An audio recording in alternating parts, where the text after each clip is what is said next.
Hi, everybody. Welcome to Office Hours. If you're watching on YouTube, you can find out more about us at officehours.global. Sorry about that. First hour is general discussion. Second hour is something we'd like to spend a little more time on. Today, we have Lennie Nelson here from newtek. He's going to talk about what does it take to actually go to a trade show and put up booths and manage that process. He's on the team at newtek, and he's going to talk a little bit about what he does and how he makes it happen. So that'll be in the second hour. Stay tuned for that.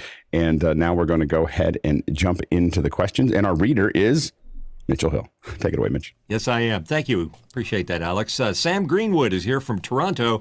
Is the ATEM Mini Pro the most price-effective way to have multi-view?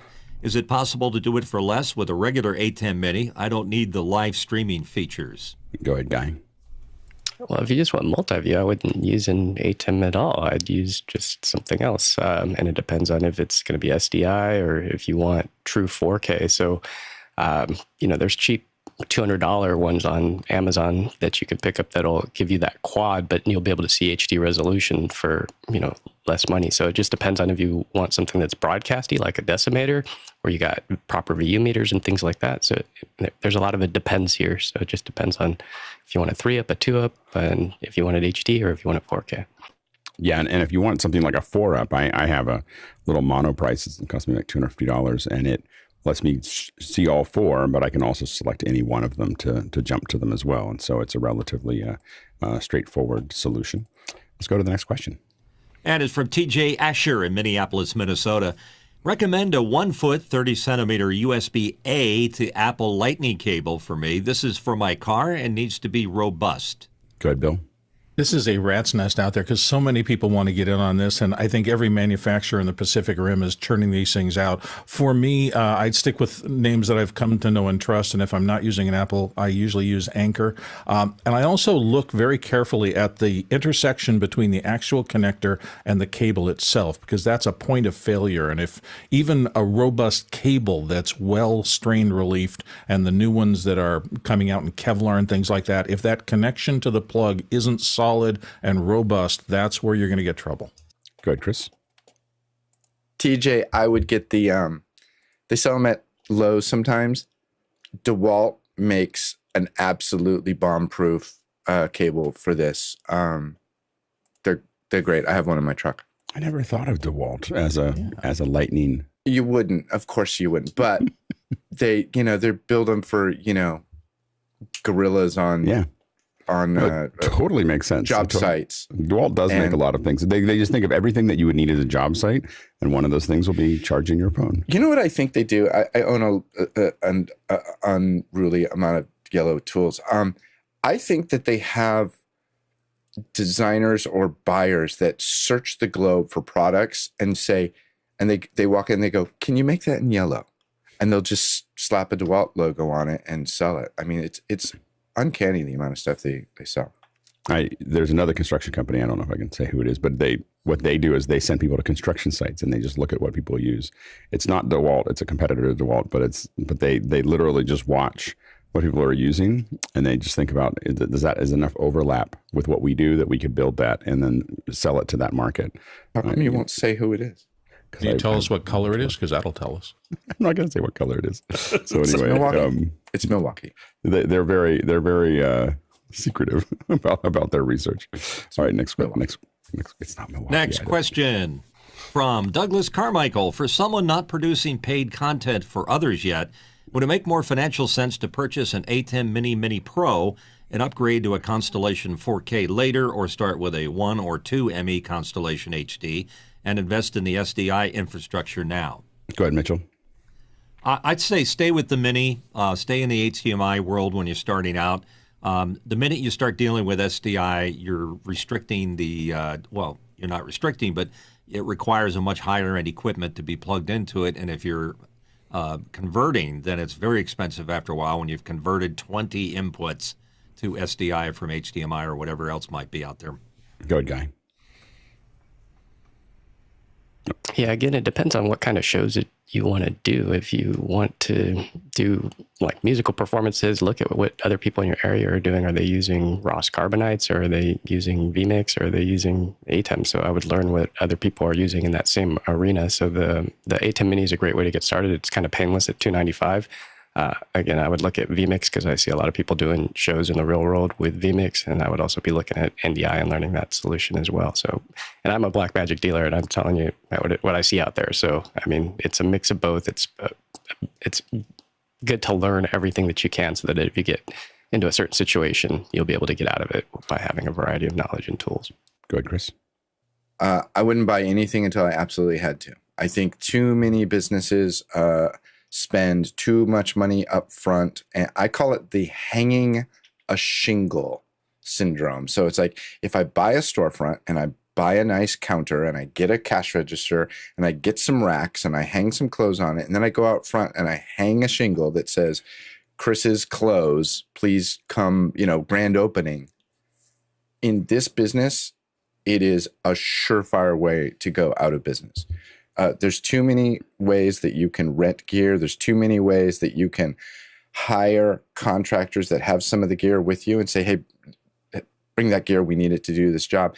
To self-fund something ahead of the need is a surefire way to go out of business. I would highly recommend you buy nothing until you absolutely have to have it. Yeah, and I think that I would stick with, I think that the extreme is really, if you wanted to get something that you're going to learn a lot with, the extreme is the one that you want to get because you have super sources. And so super sources give you the ability to do almost everything the switcher does. It doesn't have multiple MEs. You'll learn how to do that later, but you at least have most of the feature sets that you would need there, and you can produce a very capable show with an extreme. So I think that would be where I would go. Yeah, the conversion to SDI not only is expensive, but it also adds lag, adds points of failure, adds all kinds of other things that you don't, I think, want to do.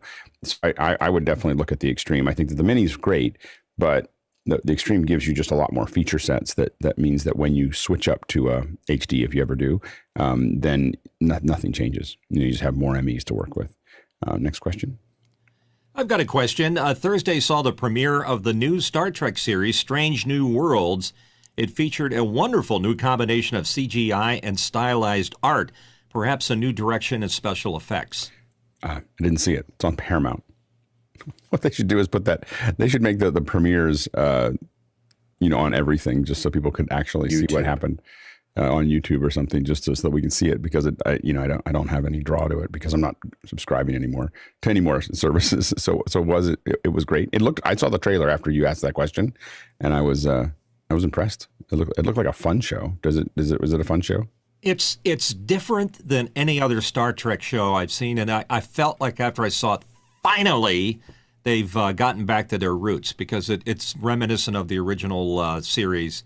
And the way that I'm referring to the artsy part of it is that they showed camera angles that typically you don't see in science fiction, flying through things, around things, and you just have to look at the opening to the show or the trailer to see the style that they're using. It's incredible and it's wonderful, and I hope other shows start adopting that same kind of approach. It kind of felt like when I watched the trailer, and I don't know if this is how it showed up for you, but it kind of felt like if Star Trek met Guardians of the Galaxy. Is that like, when I looked at the trailer, I was like, yeah, that's good. That's a good analogy. Sure. It felt like it, and it felt like that mix of that kind of off the cuff. For some reason, the captain, when I looked at the trailer, really wanted I wanted him to be Timothy Oliphant. Like I thought that he would. I was like, why has he never been a captain? Go ahead, Chris. Speaking of camera angles and stuff, I still say my favorite sci-fi camera work was the reboot of Battlestar, where they had all the almost looked like handheld, like snap zooms, like, oh, here comes the thing out of the thing. And I loved that. I just thought that was really cool. Yeah, I think that we saw some of that in Star Trek on some of the first J.J. Abrams ones, where they kind of did that kind of rack focus into the bit too. And I don't know who came first. Maybe Battlestar Galactica got ahead. I think Battlestar beat J.J. So J.J. stole it from them. Good. Courtney. Yeah, they have a problem with this one because it's a prequel to Kirk, so it's Pike.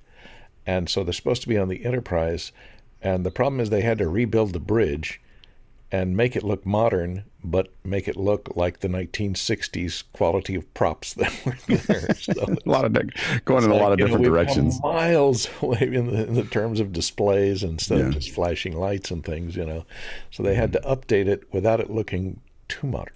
Right. Go ahead, Mitchell. Yeah, even the transporter effects looked like the old transporter effects, but updated. And all of the, again, the camera angles, the Dutch camera angles, low angle, hero shots. And the guy that's playing, I forget his name, who's playing the captain, Captain Pike, he's perfect. I just can't imagine how many tests they do for the teleporter shots. You just know that there's like weeks and months and maybe years of discussion as they're building up that thing. Exactly. I just want that little edge to come around just a little bit faster. And, it's definitely not something someone did on a weekend. Next question. And it's from Frojan Banwell in San Diego, California. Are there any Apple AirTag experience to report? Interesting gadget to help track bicycles. And he includes a link there. Go ahead, Bill. I actually use a couple of them. I've had them for about a year. Right after they first came out, somebody gave me one as a gift, and I enjoyed fiddling with it so much that I bought a couple of packs of 3, and so I have them on various things. I put them on things that are expensive or important, so there's one hidden in the car, just in case somebody ever decides to drive off with the car. There's one on my dog, in case the dog ever gets away. Now, here's what I will say about them. At first, there were a lot of little anomalies and things that annoyed me about them. The little alarm in them would go off, particularly on Charlie, on the dog. Occasionally, we'd just be sitting in the living room and it would go off, and there was anomalies like that were annoying, not a crusher. They've gotten better and better and better, more stable over time. And if you've been reading about AirTags, there's a lot in the literature about people being worried about people tracking them and things like that. There's a pretty robust back end for you to be able to manage. It's asking me all the time, if I go away from the house and I've left something that I have AirTagged behind, it'll ping me and say, it's now away from your phone. Did you want that to be the case? And you just have a, yes, I wanted that to be the case. And it'll all of a sudden recognize that that is a location that AirTag should not be reported in. So the sophistication has grown over time, and I think it's going to end up being a good system for people who like to use them. Anything can be abused, but Apple's trying hard to make them as safe and as useful as they can be. I lose my keys all the time. I have a hard time with physical items in specific places, and I have them on my keys, and I find them all the time with it. It's very useful. I have them on my kids' backpacks, and so I oftentimes, if we're trying to figure out where to rendezvous when we pick them up at the school, I know where they are. Although my wife lost hers at the school, and so it's still sitting in a room that I keep on looking at, going, we got to go at some point when it's open to go find that. I don't know when it ever makes noise. People says it makes noise when it gets around somebody who doesn't have it or gives them a warning. I've never actually seen that, but they float around a lot, and I find them to be very convenient. I had before that I had the tiles, but I found the tiles to be very boxy and not a great experience. Go ahead, Rupert. I think the alarm thing has got something to do with the fact that it's to alert somebody who may have had one placed upon them. I know what it is, but I just have never seen it actually happen, because my kids are wandering around without them, and I don't know whether it's because they have phones that are in our family that it just assumes that it's okay. That might be the case. Yeah.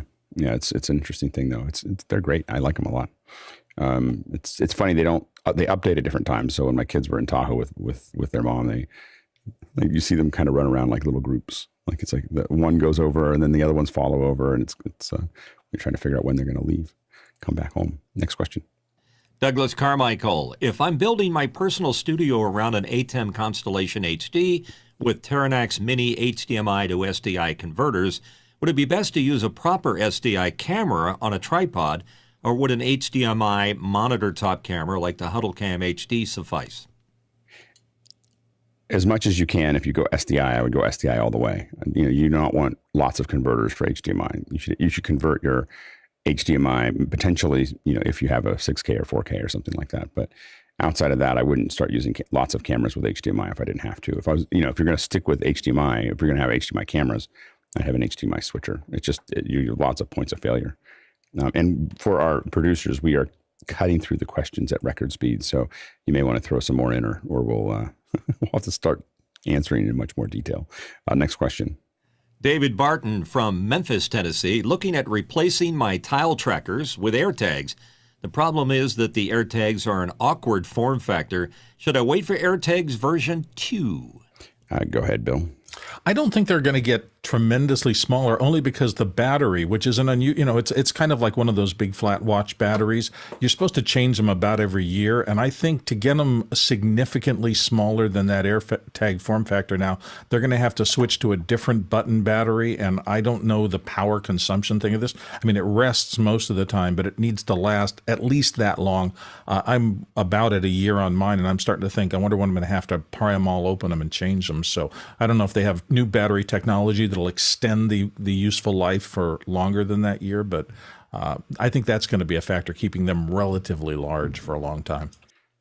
I don't know if I guess the tile trackers are about I find them to be awkward, but I find that the AirTags to be pretty good. Go ahead, Courtney. Well, I wonder when the car manufacturers are going to start building this technology into the key fobs that open your car so that it'll track your keys for you automatically. And I keep waiting for that. They never do it. What I can't believe is that there isn't a tracker on my controller for my Apple TV. That number one thing in the family that someone's trying to figure out is where is the controller? Go ahead, Chris. Are we actually saying, I just want to clarify this, are we actually saying that this little thing that's about the size of, this is too big and it tells me where my lost stuff is all over the world? Have we gotten to the point where, is that what we're saying? I think the problem is we watch too many spy films where they put this little square that's a micro dot, and then they follow them around and listen to what they're saying, and it all just works. And I mean, who's the comedian that does the routine about you're sitting on a plane experiencing the miracle of flight and you're complaining that your internet isn't working fast enough? I think about it all the time. Fast enough. It's Louis C.K. I think it's like, and he talks about the fact that he goes like, and then people are like with their cell phone, like, it's not working. And he goes, it's going to space. It's going to space. Go ahead, Mitchell. I still have the one that you whistle for, and it whistles back at you. No, there you go. That's great. Yeah. Clap. All right. Next question. Douglas Carmichael is back again. NASA has partnered with Epic Games for the MarsXR Challenge, and he has a link there to build VR content in UE5. I'm sorry. I know it's Unreal Engine 5. Unreal Engine. That's what I was trying to remember. Wouldn't Unity have been a more equitable cross-platform choice? I know that Unity has native Apple Silicon support, for example. I don't think that, in my experience, NASA did not partner with Epic Games. Epic Games came to NASA and said, have we got an idea for you and we'll pay for it? And NASA said, that sounds great. So everything that I've done with NASA, it's all been a conversation that sounded something like that. We've got something that's really fun and we'll pay for it. And NASA generally goes, sure. So I think that's probably, I don't think it was NASA making any decision about Epic and Unity. I got a bunch of things there. I don't even know if, anyway. So I think that Epic approached at NASA and did it, and I'm sure it looks cool. Next question. Panelist Rupert McRae is here from Dallas, Texas. Any recommendations for 90-degree XLR adapters? Do you keep all 4 orientations on hand? Or any recommendations for pre-made cables with right-angle XLR connections? Things to watch out for, things to avoid. Go ahead, Guy. Yeah, you got to watch out on these because they turn into a giant lever, and you basically, if you put too much pressure on them, they're going to mess up what's on the other side, which could be the board.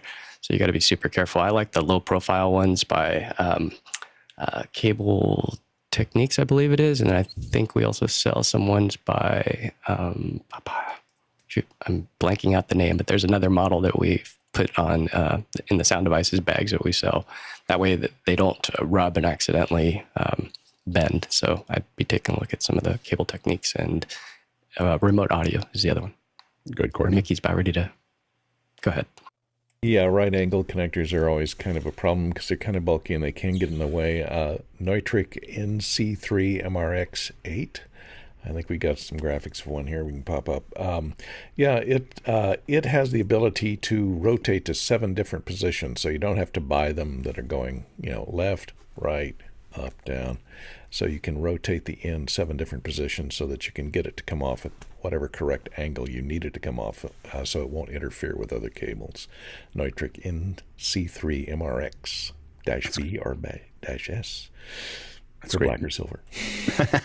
Go ahead, Mitchell. Yeah, I bought a right angle cable for my microphone because I kept hitting the bottom of the switch. And the first one I bought was pointed completely the opposite direction. I didn't even think that maybe there's a standard for that. But this works out really well for me because it keeps the microphone off the table, and I'm not as likely to hit the wiring. Yeah, and I have one that's about, I think, a 2-foot cable that I have this mic connected to. And I liked it because I just wanted it to be integrated. I didn't want an adapter on top of something else. But Neutrik connectors, yeah, absolutely. Next question. Rupert McRae, again, from Dallas, Texas. How do you guard against your emails to clients going to their junk folder and being missed? Go ahead, Courtney. Well, you can't necessarily guard against it, but don't send them a whole bunch of regular emails because a lot of spam filters will automatically detect frequency of emails from a certain address and think, oh, those must be junk. And if you're sending out bulk emails, be careful how you're sending them out because today's internet filters that are out there from the ISPs will detect a certain frequency of emails coming from a single IP address in a certain period of time, and they will black flag you. And if they black flag your IP address, all of your emails coming out of that IP address will be sent into the black hole and never to be seen again. Not only will they not go into a junk folder, they'll just disappear. So you got to watch out for the internet-based, or rather the ISP-based junk mail filters, because if you get on their blacklist, it's really heck to get off of it. Go ahead, Mitchell. Yeah, Courtney is absolutely right. And the other thing is it's probably best to avoid subjects like greatest thing ever or, car warranties or anything like that. Sometimes the subject matter will kick it over. One of the things that I do is I try to have some reason for them to email me first. Generally, once you've sent an email to someone, that's part of the junk filter process. And so if you're replying to their email, rather than sending them the first email, there's a much better chance of them getting to it. Except I've had one where I had someone send me the first email and then didn't get to me because my junk folder did the thing. So you have to also look for it as well. Next question. Rupert's here again from Dallas, Texas. Any recommendations for having branding printed on microphone foam windscreen covers, particularly large ones? Some radio stations and video podcasts seem to do this. Any thoughts or recommendations for vendors? Go ahead, Courtney. There's a whole bunch of companies that do this as a regular. There's this one called Impact PBS, and you can see they have these are called mic flags. They print mic flags to go on, but they also do foam windscreens here. You can see, so they will print on any foam windscreen. One thing you have to be careful of is that that paint on that windscreen kind of reduces the effectiveness of its audio transparency. So it can kind of change if you have a directional microphone that depends on vents on the side of the microphone, like a MKH 416. Its directionality depends on sound coming in at that right angle. And if you cover it up with paint, it can mess up the directionality of the microphone. So you got to be careful about that. And so hopefully they use a type of paint that doesn't clog up the acoustical foam. Yeah, I will say that Impact PBS is what I've seen in almost everybody that we've ever had to order from. That was like, oh, just go to this company. We have this great. They all tell you we have this great secret company that does this thing, and then they give us the thing that everybody else gives us as well. So it's like the audio implements of mic flags. They make all of them for everyone, and they do it really fast. They're fast and accurate. They can print as many as you want. They are the leader in this. Go ahead, Mitchell. Yeah, it's everything was just said. It gets a little annoying after a while because you get all these clashing logos, and some of the journalists should start wearing jackets with all their sponsors on, so they look like NASCAR drivers. I think that would work well. I think it'd be awesome. Go ahead, Bill. And if you don't want to go to the thing of doing one, you can get something like this. This is out of the MarkerTech catalog. It is a generic flag. This is one of the 3-sided. They also have 4-sided. And so the advantage of this is that you basically just take a color printer, print your logo on a long strip, wrap it around that. So an Avery peel and stick label will let you make a custom mic flag, take it off at the end of a gig, and do it for another client later on. Yeah, the one thing I will find about that, we did that when we first started before we knew what Impact was. And what we found was it just didn't look as clean. You know, with Impact, it just felt more like it was done. And the cost of the flags was so low that we always have those blanks around, and we do stick them on if like someone asks us something day of, like, hey, can you do this? And we've got a black one and a white one and a blue one, or we did. And we put stickers on them, but it always felt like, just didn't feel like it was done. Go ahead, Chris. Yeah, Bill, I'm waiting for the 5-sided version before I buy into that technology. Not a decahedron? So the thing that I find super interesting about all of these things, and Mitchell touched on, somebody touched on it when you said what you're looking for is a microphone flag. And I find it very interesting that so many times when you know what something's called, it's really easy to solve a problem. But if you don't know what to search for, it is just a nightmare. And so, try searching mic branding thingy. Right, exactly. No, you're absolutely right. And a lot of times my beginning Googles are me just throwing words at it until I can find the term. I'm like, okay, now I know what that is. You know, or I ask a friend, like I'll ask somebody, what do they call that thing? And then you're off to the races. I, as it turned out, am horrible at finding things on the internet. Like I'm really bad. I can't tell you how many times I've gotten a link from somebody, the let me Google that for you, the jokey link. But I just find it really difficult. We could literally do a second hour on searching. See, I'm like, in my family, we just say it's not what you know, it's how well you Google. And if my passive aggressive way of sending someone back to someone when they ask me a question that was easily Googleable, in my opinion, easily Googleable, I just send them back the link. Like it's not let me Google that for you, but I do the Google search, but I send the link to the search. Like this is what would have been much easier. One of our editors has famously, on more than one occasion, I'll ask him something and he'll like turn and he'll go, is your Google broken? or your Google is as good as mine. But evidently not. Evidently my Google is better than Chris's Google. Next question. From John Swan in Houston, Texas. Is there a way to play music through your microphone input in Zoom? It seems that Zoom settings for suppressing background noise will not allow music to come through. Good, Rupert. There are some ways. If you truly want to put it in through your microphone input, then you will need to use original sound in Zoom. Otherwise, it will just try and cancel it out as background noise. If you are wanting to mix it at the same time as your regular microphone, that will all depend on what your pipeline is. If you're using kind of USB microphones or built-in microphones, then that's going to get complex in terms of needing to intercept it somewhere in software and mix it in. If you've got an external microphone, then you could do it in hardware, but you can also send music into a Zoom meeting separately, not in through your microphone input. You can share content into the meeting. You kind of do it through the share screen option, but instead of sharing screen, you can share computer audio only. That allows you to have a separate sound pipe into the audio pipe into the meeting over which you can send music. Good guy. Yeah, Rupert hit it out of the park. I'd also add that you could use things on the Mac like Rogue Amoeba's tools, loopback and audio hijack, and the other tool on the PC would be one of those fruit, potato, banana type things. But I use VB audio cable and vMix, and I push it in that way. Next question. Todd Rain from Allen, Texas has a question. Is it possible to create a transparent ping image from a PowerPoint slide on a Windows machine? Good, Mitchell. Pings do have an inherent transparency if you're at 24-bit. 16-bit, I don't think it'll throw a transparency. Are you able to export, though, out of PowerPoint? If the ping's already in PowerPoint, can you export that slide with a transparent background? I think that's the question. Not if it's already a 16-bit or a lower.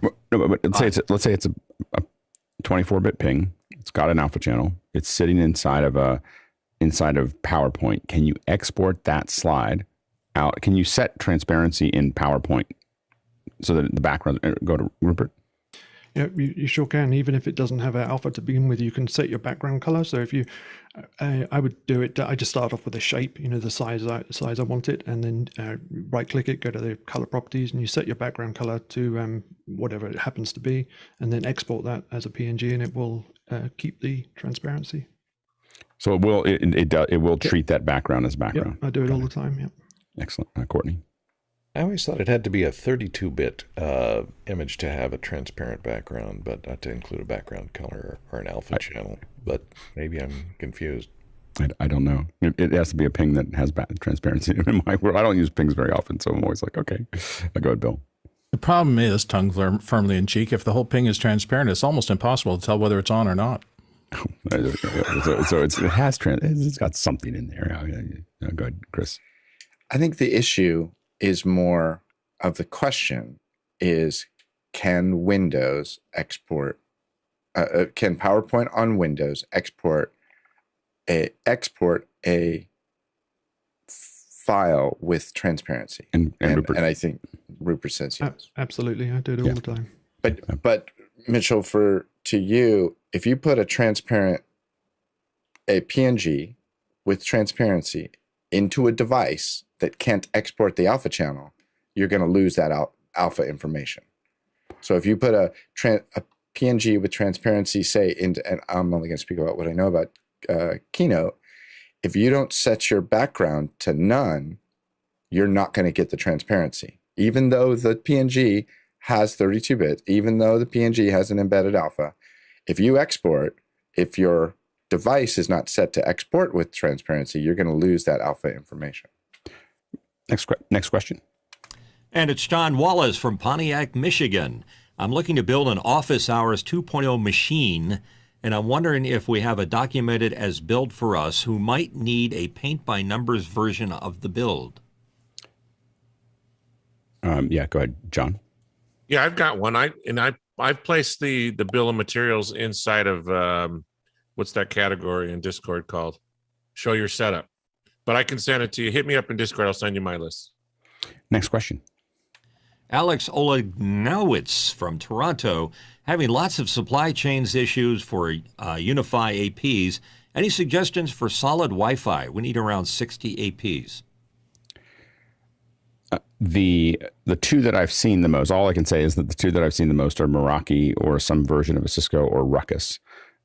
Ruckus networks. Those are the ones that I've seen the most. When people are talking about 60 APs, those are usually like events that I work in, and those are the ones that we see the most often. Some version of a Cisco, kind of industrial grade Cisco or Meraki APs. Sometimes we see hundreds of those, as well as Ruckus networks are pretty popular to use for those when you have that many to manage, because you really have to have a really solid management system. Once you get over about 10, you really have to have something that can manage the fleet as opposed to just managing an AP. Next question. Douglas Carmichael is back. How well does Unreal Engine 5 run on the Mac? Go ahead, Bill. Saying the Mac is a little tough because there's a lot of different kinds of Mac. I will just say I'm in kind of the middle. Not too long ago, maybe a 2019 MacBook Pro with the upgraded GPU and everything, and it runs okay. I was able to do everything I needed to do when we were playing with Unreal Engine for the space thing that we did. It never failed, but I could tell it was sluggish. I would imagine that if I was on one of the brand new studios, I would have had much better performance. And I think if you go too far back in machines from where I was then, you'd probably get into serious sluggishness and maybe things not working, because Unreal requires a lot of grunt behind it because it's doing so much in terms of building and manipulating all those polygons and things. I would say horribly to the level of almost unusable. So doing like the basic stuff that we were doing in our little Unreal thing is fine, but as soon as you actually want to do any real work, it falls apart almost immediately. It's not stable. It crashes constantly. It's not a great. I mean, Unreal Engine 5 is really, really cool, or an Unreal Engine 4. They're just not built for the Mac, and I don't. Kind of given up. I think that they lean heavily on NVIDIA and so on and so forth to do a lot of the stuff, and I just think that they're using. The Mac is not a place to. I would never try to develop anything on the Mac with Unreal Engine. you need a PC for that. Next question. Chris Widener from Lafayette, Indiana. I'm looking at trying to make logical sense of my wiring for a hybrid event that is becoming more and more complicated. What tools do you use for planning cable runs for multiple cameras and ATEMs all wired together? Good guy. Yeah, I'd be taking a look at something. If you already know OmniGraffle or something like that, I would do it in there. That's what I use. But lately with John Barker, fellow panelist, it's come on here a couple times. H2R Gear is one that has some of the built items in the community library. So like an ATEM Mini Pro, you can see the HDMI 1, 2, 3, 4, the mic input. So it just makes it easier to wire these things together. So I would take a look at H2R Gear, and I'll put a link to H2R Gear in the chat. Yeah, go ahead, Bill. Everything Guy said. I was going to bring up OmniGraffle, but really, it's not the world's best tool for this, but it is such a fabulous generic tool to know how to operate that I suggest that anybody who has a Mac at least get OmniGraffle and have it around, because it does so many things brilliantly well. Wiring diagrams, there are tools like he mentioned that, and people do it in AutoCAD that have more tools for specific wiring, but OmniGraffle is just a great tool.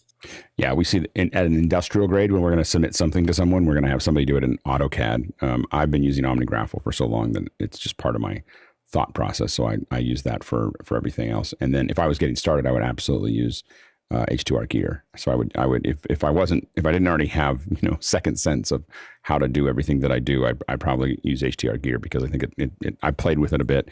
The hard part for me is that I can't move as fast with it as I can in OmniGraffle, but I think that it's an incredible resource. And I think if I wasn't doing as many complex things that I'm doing and had known it for a decade or more, I'd be using HDR Gear. Next question.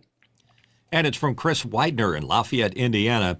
Chris asks, I'm working on a concept project for the museum. Since Bluetooth beacons have gone out of vogue, what have people used for pop-up information on a smartphone? Go ahead, Courtney. Don't use anything for pop-up information on a smartphone. You're in a museum. You don't want people looking at their phones. First thing they do to look at their phone, they go, oh, look, I got a text from Marcia. Let me see. Let me just tell Marcia. And they miss the entire museum. There's millions of devices out there designed for interactive display, where you can use Raspberry Pis or any other small computers to pop up information on demand right at the front of each artifact or whatever you're showing in the museum. It draws people's interest into the artifact itself rather than away from it into their personal communication devices, and that way you're in a closed system. That way you don't have to deal with different types of phones and different types of protocol and Bluetooth bleed over from one exhibit to the next. Use hardware controlled and present information on panels that are surrounding the object. I would vote against anything that uses a phone for pop-up information. Good, Rupert. For that use case, though, I guess QR codes might be a quick win, but I think that just has limited time span. Really, I think as we go on, we'll just see more and more AR, AI type stuff. You hold your phone up, and it'll just show you kind of the extra information or whatever it is. Good, Bill. I kind of agree with Courtney. I mean, a lot of these technologies can kind of take you out of the experience. The one that I think actually works is the old style audio tours, because some curator or docent will have recorded something that really does give you background that's hard to do for each individual thing. You can usually pause those really easily. I've really gotten a lot of value out of some of those in visits to museums when I had limited time to do my own research. But until something can come up and do that, and maybe they could figure out a way to do it on the phone. But I agree with Courtney. It's as much distraction. I mean, I've been at events recently where I'm talking to somebody and they pull out their phone and they're just constantly so enamored of their phone that it's hard to get them back in the real world. And I think art museums are a prime example of where you need to be in that space. They spend a lot of time and money to present things as beautifully and as well as they can. And I think we ought to honor that. That's my opinion. Interactively mixing with museums is the future. I'm just telling you, there's a lot of people spending a lot of money on it, and they're building they're building entire events around that, and so the museums will actually have a pretty hard time competing if they don't move forward. I can just tell you that I'm in meetings about this, and there's a lot of money being spent on this idea, and the activations have already been very successful, and so successful that it would be very difficult to see 10 years from now not having interactive components to almost everything in a museum. Like any museum that doesn't have that is gonna have to have like a Monet in it to, but nothing in between, because because what happens is that you walk around, and a lot of people now, especially after COVID, but even before COVID, like I would never pick up anything shared. Like those audio tours, I was like, no, thank you. Like I just I know no matter how much they say they're going to clean them, I wouldn't touch them. And so that becomes a problem. So I just want my phone to be there. What you want to research, it's not really mainstream yet, but ultra wideband is what you're looking for. So ultra wideband with hashed 3D geometry. And so what happens is that we take your ultra wideband will get the location of your phone within 6 to 10 centimeters. So that's a little ball about this, about this big, right? And then what we do is we have hashed information to the geometry of the location. That means that we don't have all the geometry. You take a LiDAR of a location, it's too much geometry to put in your phone. We take just enough that when we know where you are in this ball, we have a very small search radius, and we have enough elements that we can identify, we can lock them onto what you're seeing on your phone. And at that point, we have an accuracy to your phone of less than a millimeter. At that point, when we know exactly what it's pointing at because it identifies that. And at that point, we can start dropping AR. So now you can start having little things pop up. And I will say that you walk through a place that has some statues or something like that, and you pop it up, you pop up your phone, and now what you see is ID stuff like this means this and this means this. It's transformative. Like when you're actually doing it, you're sucking up so much information about that you would never get in a regular museum experience. So you can just as much information as you want, and you don't have to clutter up the space to do it. You don't have to, it's just an app that you get. But there definitely is a huge move forward in this area, and you'll see it roll out. The problem right now is the AR and the ultra wideband is still immature, but we're getting much closer to making that work. Go ahead, Courtney. I'm not against interactive displays. I just don't want them to use your phone. There's a technology known by a company called Holosonics that has this directional audio. It's extremely directional, focused audio spotlight, and it's designed for museums. And what it does is it gives you a little area right in front of each display where you can hear the stuff coming out of a speaker. You step out of that audio spotlight, nobody else can hear it. So you can have lots of these around in front of each display so you can hear a description. It can be activated automatically as soon as you step in front of it and tell you about the device. So they are making a lot of interactive displays. They're making holographic displays with the Pepper's Ghost type of mirror in front so that as you move around, your perspective changes on it and you're seeing really a reflected a video monitor that's triggered by your presence.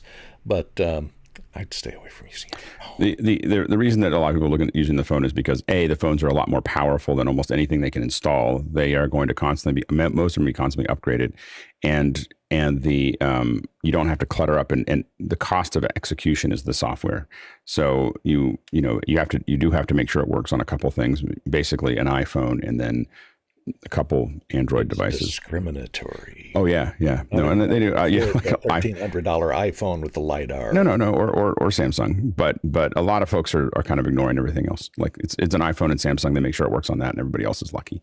And so you don't need, by the way, for the AR to work, you don't need LiDAR. So you can really go back to version 10 or so.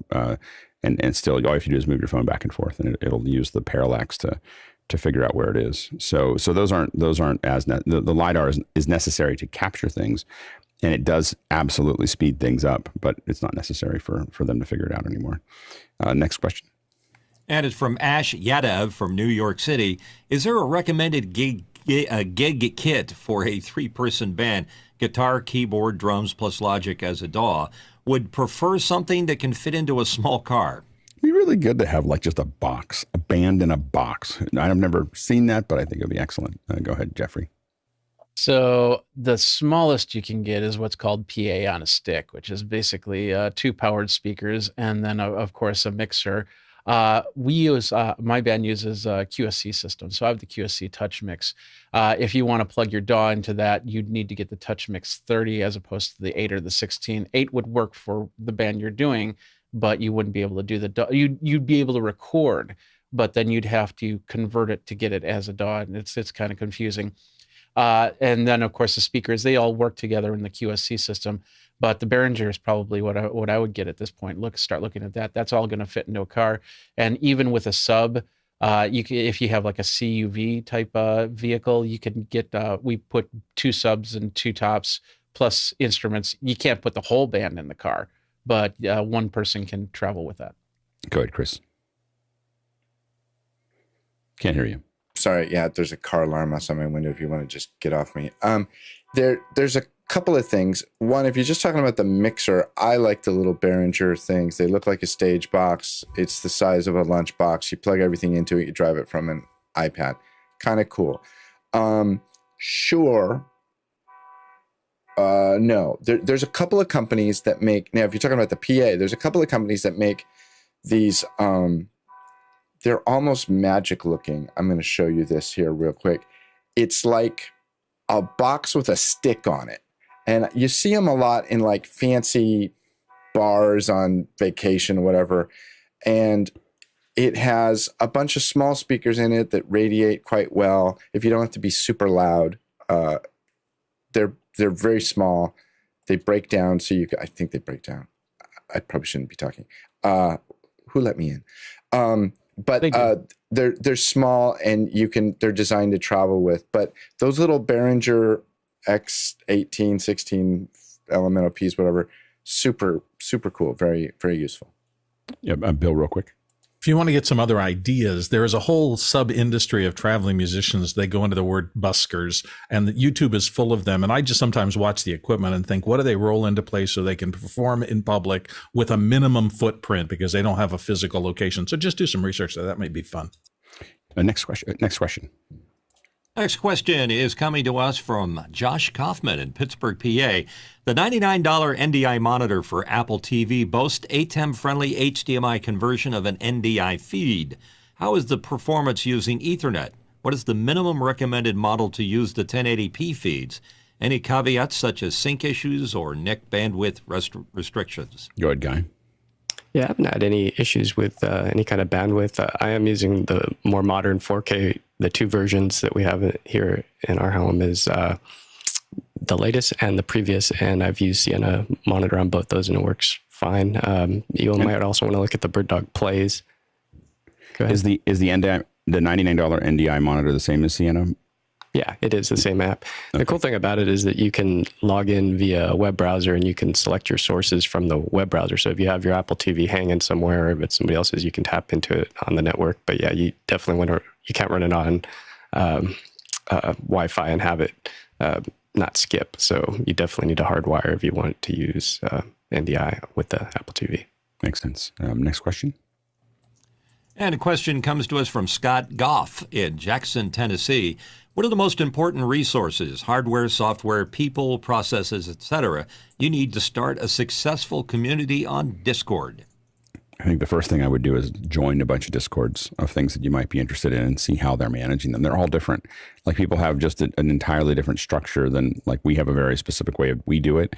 But all the Discords that I'm in are different. And I look at what they're doing and I go, oh, that'd be really, that's really cool. Or most of the time I just go, oh, I would never do that. So I think that those are the things you want to look at first. I think that finding someone who's built one before helped. I didn't build our Discord. I adjusted it once we got going, but there was, Chad and Phil and other folks kind of came together and built it up. So finding other people that have some experience, I think, also makes a difference. Next question. Albie Lopez in San Antonio, Texas.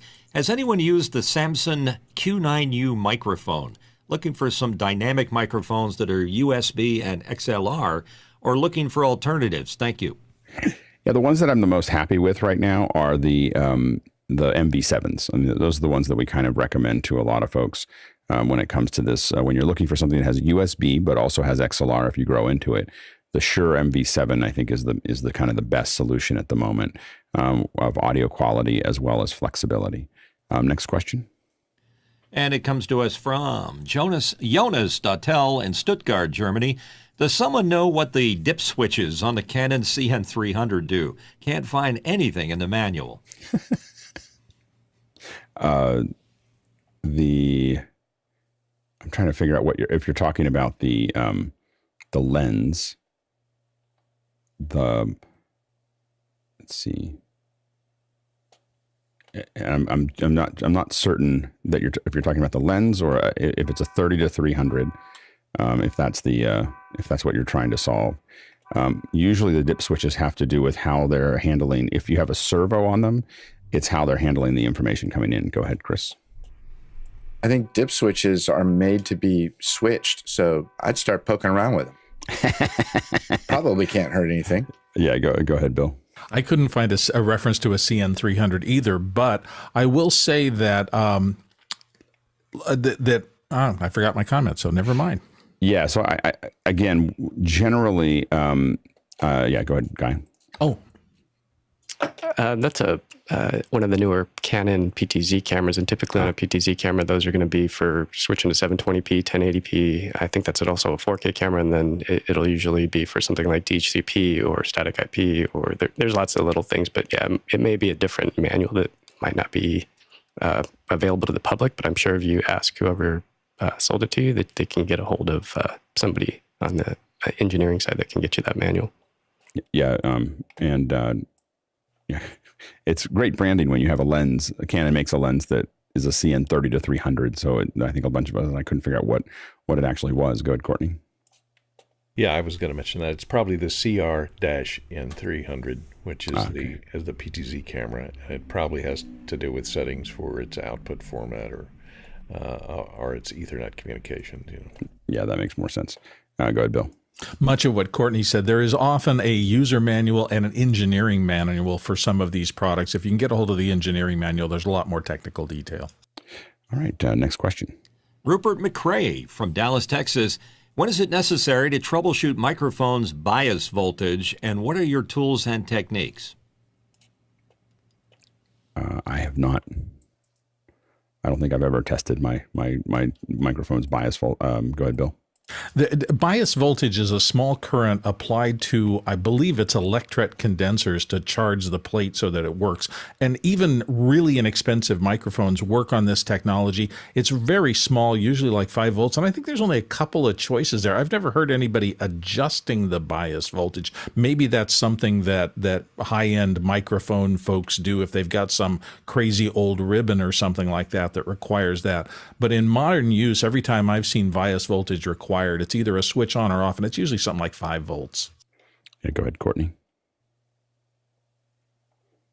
I was trying to look it up, but their PSC used to make a plug-in XLR connector that was designed to detect T-powering, which was a different type of mic powering, and 48-volt phantom powering. So you'd plug it in and have an LED, and it would tell you whether it's red dot or non-red dot, which is the polarity of T-powering, which was always a problem with XLRs. And I think they made one that just checked your 48-volt, your phantom power, and would give you an indication of whether it's 48 or 12, which can be 2 different voltages on phantom power. Check PSC. I don't know if they still make it or not, but that might be a place to start. I didn't have a chance to research it enough time. Yeah. Next question. The Seventh Scroll in Brooklyn, New York. Mr. Scroll asks, is it possible to do a Dougan automix using loopback and audio hijack? I mean, anything's possible. You could route it. You could use Dante and use loopback and then route it out to a mixer that has the Dougan automix and then route it back in. And that would work. In fact, you could get a hardware Dougan automix you could route Dante out to it and back, and it would do the automix. I don't know of any software solution for the Dougan automix specifically. You may be able to find an automix plugin that does many of the similar things, but I don't know if there's any other way to do it, like software only. Next question. Chris Taylor from Carlsbad, California. A Rode broadcaster mic has an on-off indicator tally light. Does it turn on-off when you are muted, unmuted in Zoom? Go ahead, Guy. It does not, because there it is right there, and it does not. So it's more of a power thing, and it's something that they use in the studios to flip on and let you know that a mic's hot. There you go. Next question. Douglas Carmichael, in the famous Go for Launch teaser for Office Hours Space, how are the mouth movements of the meta-human synchronized to the audio? You know, did Nick do facial capture for that? Did he have anybody send them video? So there's a couple different ways to do that.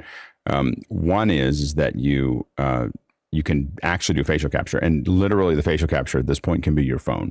So you can sit there and pick up your phone and say what you're going to say into it.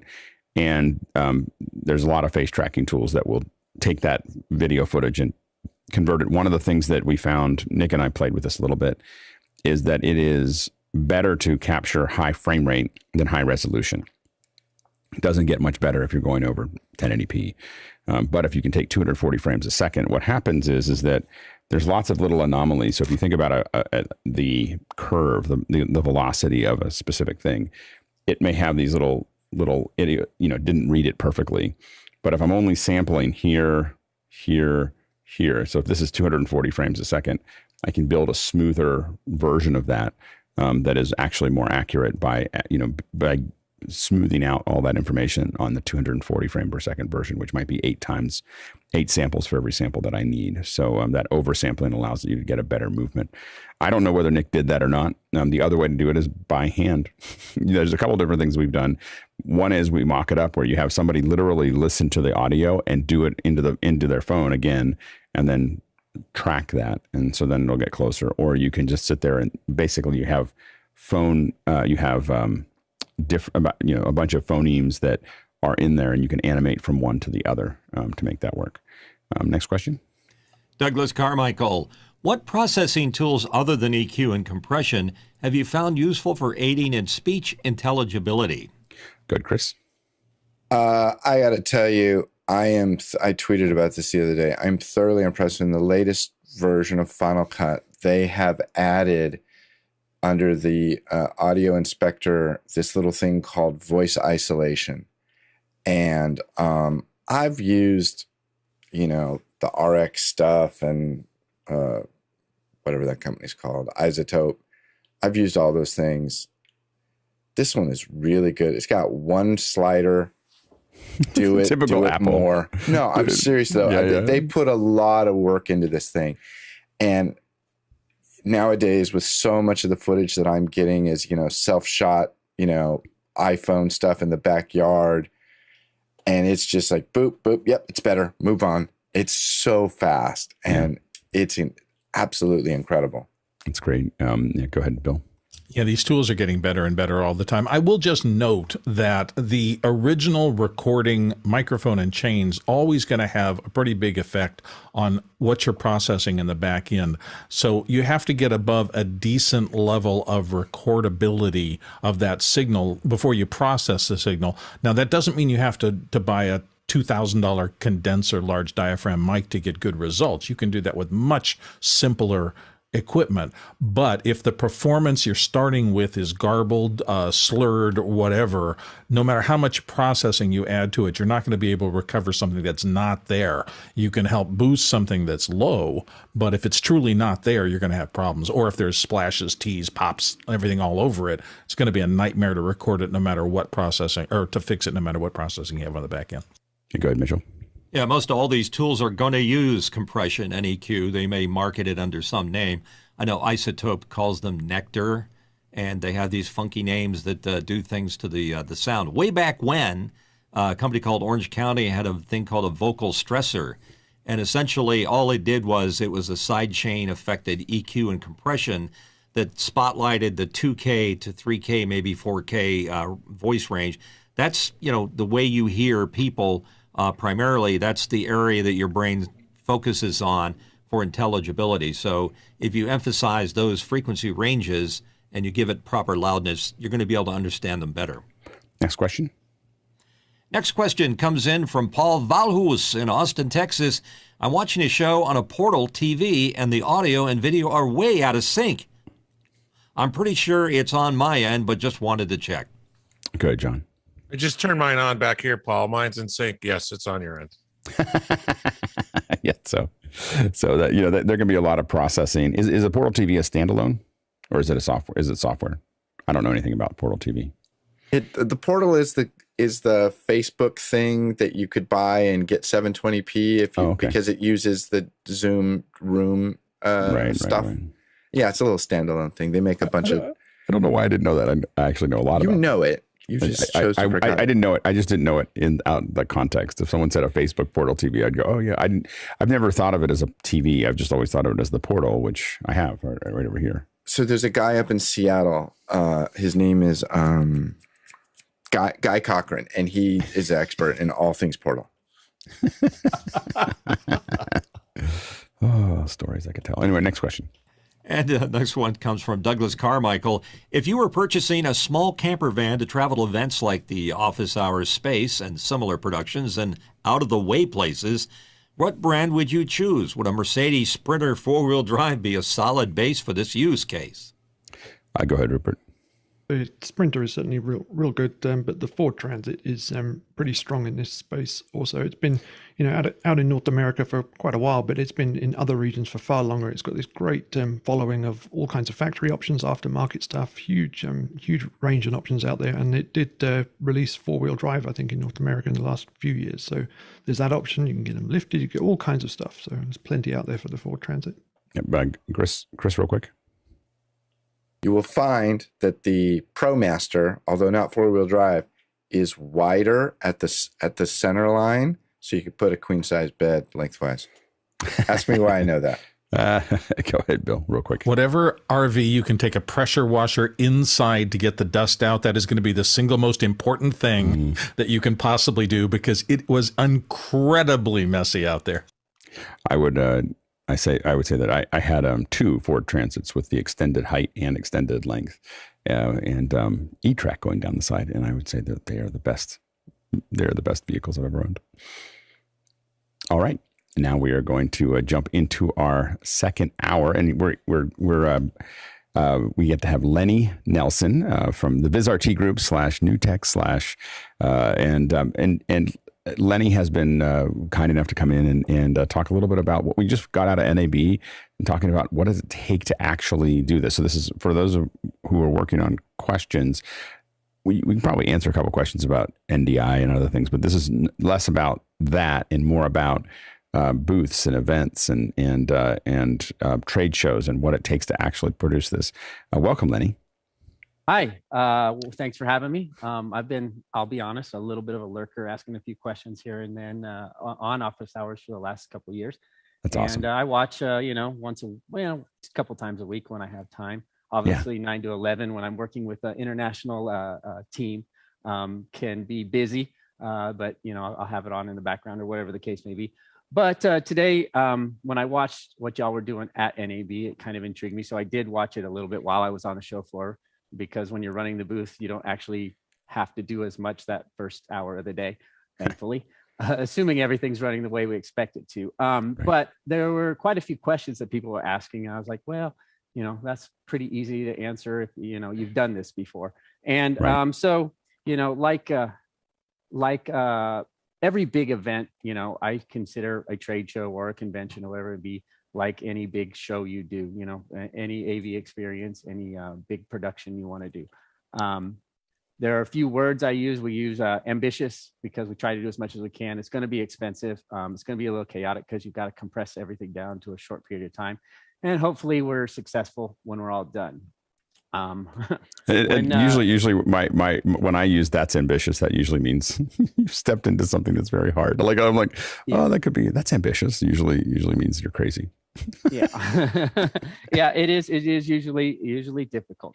But we go in with a few goals. I like to say we have 3 goals. Number 1, design a place where our sales team, our R&D team, our marketing team can have a positive interaction with their customers, or potential customers, or any attendees who just walk up and ask a question, whether it be something that we're not ready to answer or something that we do have the answer for. We always want that interaction to be positive, because again, obviously we are representing an organization that's trying to connect with their audience.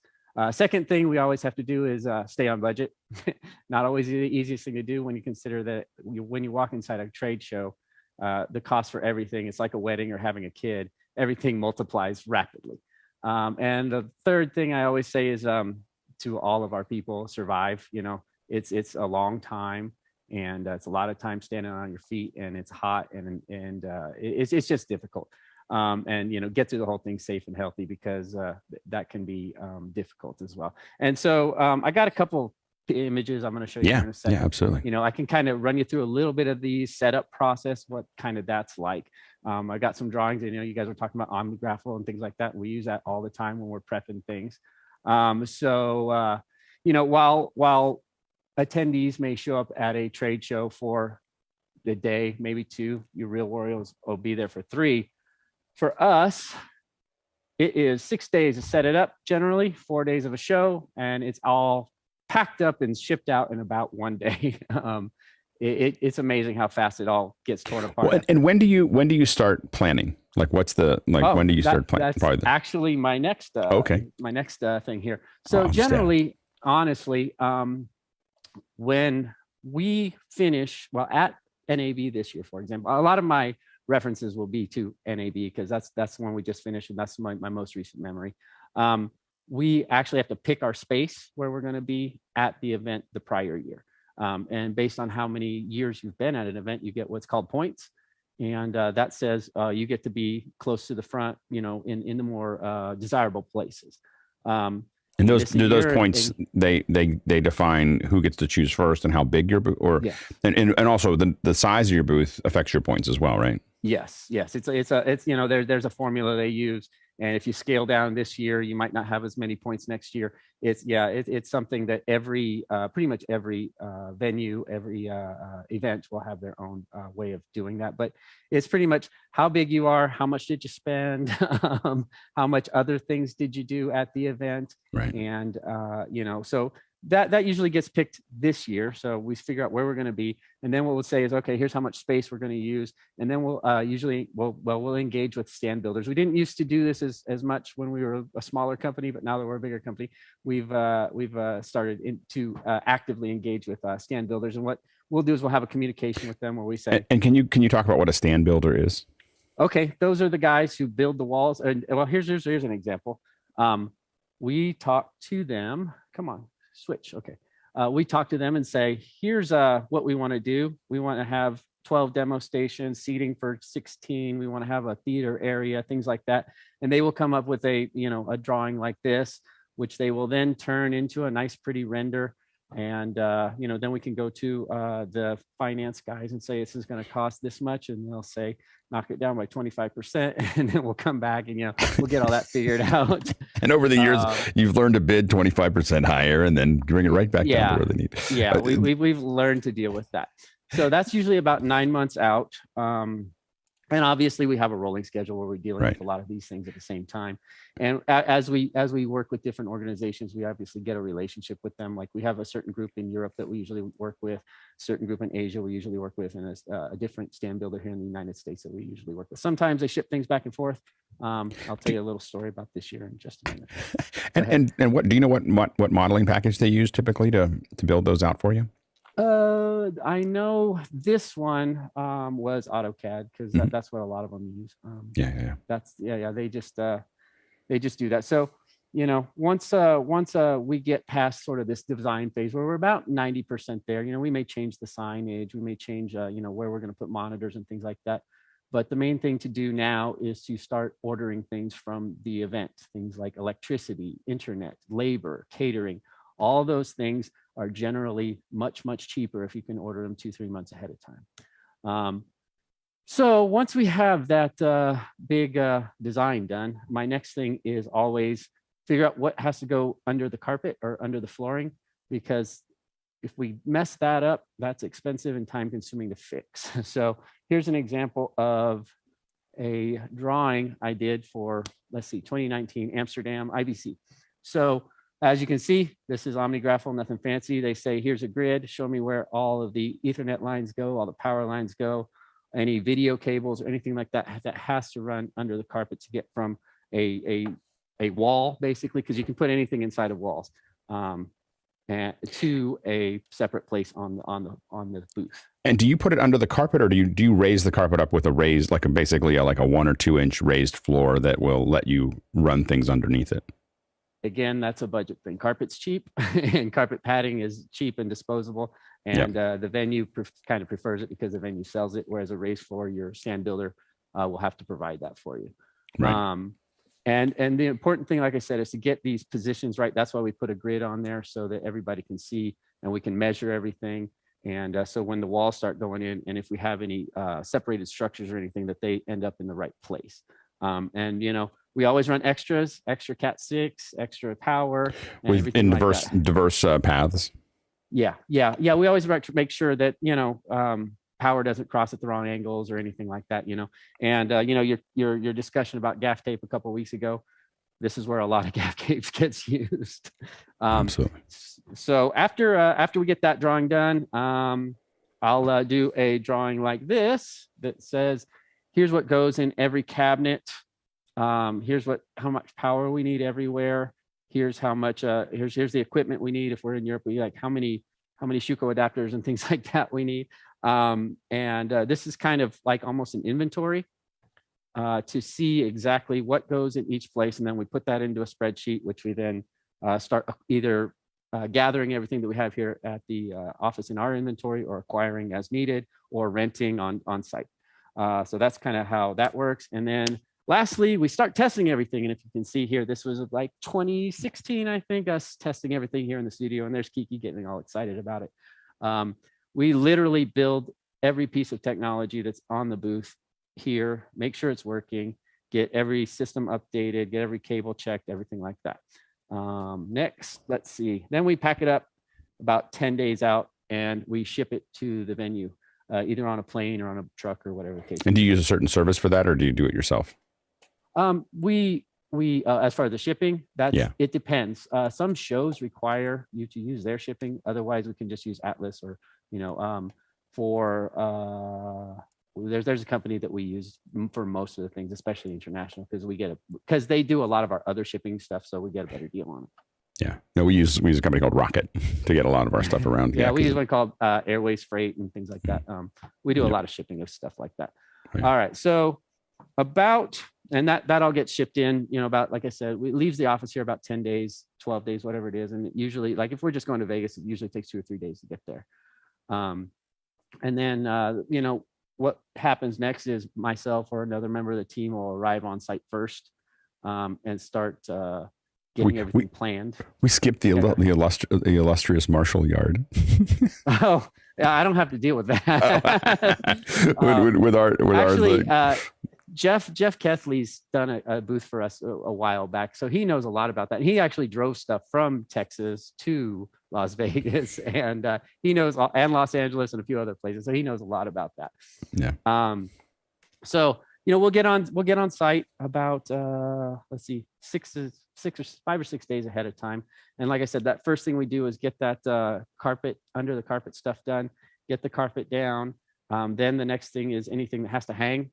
Lighting, truss, rigging, hanging signs, anything like that gets elevated. So then the stand builders can start putting the walls up. And I'll tell you one other thing. Everything under that carpet, I consider just completely expendable. I don't want it back. Generally on a show, like we'll spend, I don't know, $500-600 in Ethernet cable. A lot of Cat 6 cables just get left behind. And if you ever want to see something kind of gross, or if you need to recable your building, go by behind the Las Vegas Convention Center after a big show, and you will just see gigantic dumpsters full of cabling. So it is very wasteful. I'm sorry. So then we'll have guys that start building the booth. Generally, your stand builder, let's see, there's a picture. Your stand builder will work with what's called an I&D team. They're a local installation and deconstruction team to get everything built, start building the walls, making it look pretty. This is where we have to be always aware where we are and who we're working with, because only certain people at events can do certain things, okay? Electricians have to handle electricity. Stagehands have to hang lights. And as the exhibitor ourselves, we can do a lot of things because we're basically paying for the space. but we can't just be willy-nilly about it. We've got to be aware. And by being aware, we can save a lot of time and time. I don't want to say money, because the unions do a great job, but making sure you're prepared to work with them is essential. Okay. Well, and that's one of the things that I found over time is that what we don't want to be doing. You showed this earlier. You figure everything out in the in the office. That's one of the big things when we go to any convention center. We're going to build everything out, and then we're also going to prep it so as much of it that can be pre-wired is pre-wired, so that everything's all set up and we're not figuring it out with 15 union people sitting there watching us do it. We want to make sure that we roll it in relative, and we have really clear instructions, and whatever every dollar we spend in our warehouse building these things out saves us 10 on site. Yeah, exactly. Because like I said, the price of everything just goes up as you get there. And here's another thing that they don't tell you during setup. Like here's another. This is IBC. This is the RAI in Amsterdam. Oh no, this is Las Vegas. The air conditioning's off. There are forklifts running around everywhere. There's sawdust. It's probably and human beings are eating out of a roach coach. So there's a lot of smells, and it's just tough. I'm not gonna lie to you. But eventually it all starts coming together, and from the building perspective, and by that time that usually takes a day or two to get the walls erected and start getting the graphics hung and starting doing the lighting and things like that to get everything. And then we because we are a manufacturer of technology, we have a few more people come in and start doing some of our tech stuff. Now, if you were a makeup company or something going to a makeup convention or a makeup show, your tech stack would be pretty simple. You may have an LED wall, you may have a some graphics playing on some monitors somewhere, and that's pretty understandable as far as signal flows and things like that. But because we make stuff that makes stuff, right? We have to be very careful and make it look good. It can't look like backstage so much. It has to be presentable and approachable. And so we spend a lot of time worrying about how are we going to rack these units up. For example, here's a picture. This was, us trying to figure out, okay, I mean, we had the rack already wired and everything, as you can see from the cable runs and things like that, but we can't ship the gear in the rack because the rack wasn't built for that, because it's a pretty rack, because we wanted to make it pretty. It has glass fronts and things like that. Whereas, if we were just putting it backstage, it would be foam rack and things like that. So again, we have to be very careful about how we're mounting stuff, not scratching it, making sure all the cable looks really pretty and things like that.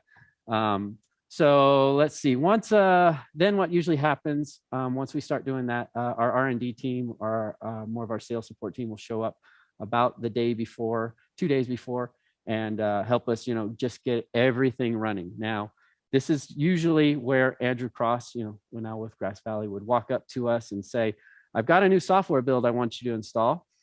And we would all collectively gulp and be like, not now, man, please. Because we got everything running. And he's like, no, I want to try this. So, it's got this new feature I want to show. And it was a little bit precarious from time to time. But eventually everything gets up and running. And, when we're building these booths, like here's an example. We had this large, it was just a multi-screen, thin bezel wall. But I don't know, it's 20 feet wide or whatever it was. And inevitably somebody would walk up 2 feet from it and say, why does it look so fuzzy? And I said, do you ever walk up to your TV at home an inch away and wonder why the pixels are so big? So, little things like that just kind of, happen. So you have to figure that out and how to explain that to people. And then on the last day, we're generally cleaning up, getting everything tidied up, just doing any little bits that are necessary. Because what happens next is you got to clear everything out so that they can take all of your crates and your boxes and stuff back to where they store everything, and then they put the carpet down so it can be presentable for everybody to walk in the next day. Are there any on some of the events that I work on, and I just don't know whether it happens in the convention centers for the main expos, do they have any security passes at the very end, like where you're basically kicked out and they go through with dogs? And I have generally the ones that we've done, they haven't. There was one in Orlando. It was at the end of 2019. It wasn't so much that they did a pass. I mean, I don't know what happens at 3 o'clock in the morning. Thank goodness I've never been there. I mean, anything could happen at that point. But in Europe, I know there's higher security because you do have to walk through security. Oftentimes, sometimes it's a metal detector, but there oftentimes is a dog there to sniff things, and they have them through the event the whole time usually. So yeah, that's kind of the wrap it up and get ready for the big show to start. Right. I mean, yeah, I've never actually thought about that. And that's another thing that we always all have to consider. Is it worth the expense to have security on our booth? Because, you know, there's been many stories of a couple of years, 2018, I think Canon had a bunch of cameras stolen off of their booth at NAB just because they didn't have the proper security or something like that. So that's why we generally bolt everything down. So there has to be an active effort to remove it, or if it's tangible, if it's something that can walk away, we store it in our closets. And that's one of the things we do when we're building the booth, is always at least have a closet / storage space. And so we have a lot of cameras going different directions. So like this is just backstage, this isn't even a booth. And we might have eight cameras all going different directions, covering each other, so that around our booth, it would be almost impossible to, get there without us seeing you. Right. So the next thing is the show starts, right? So what happens is, whatever the show is, 20, 30,000 people, whatever show up, start walking around and asking you 100 questions. And honestly, this is when I just kind of take a breath and say, all right, everything's working the way you expect it to. Hold on, because something's gonna mess up eventually. We've had projectors go out. We've had 100-inch plasma screens go out. We've had the power for the whole booth go out. We had a guy fall off the stage. A lot of things happen. Little LED panels in an LED wall go out. I mean, the goal here is make sure you're calm, kind of ready to expect what's going to happen, and you're ready to deal with it. Don't let anyone never let anything be bigger than what you can handle. That's our goal there, and to just remain calm and deal with it. And so while things are running, that's kind of what it looks like. Whoop, I messed up here. My mouse jumped. Here we go. All right. So, but the booths are all, I'm going to tell you one thing. They are the cheapest built things on the most expensive real estate you can probably imagine. And it's a bunch of Wizard of Oz, because behind the scenes, it looks like this. It's just a closet with wires and cables going everywhere. It's not fun, but we figure it out. And because any time or money is spent on making it look good and being more engaging to the visitors. And it only has to last for 4 days, right? It only has to last 4 days. So that's one thing I tell people. If they come to me on Thursday and say this isn't working, they come to me on the last day and say something is working, I said, just turn it off. We got to get through the rest of the day. Right. And then after running for a few days, it all comes down. Within about 30 minutes, we have people working on taking everything down. This is kind of what it looks like 30 minutes after that show closes. There are ladders, there are crew, there are vendors taking everything down. And within about 2 hours, we have it packed up and ready to go home.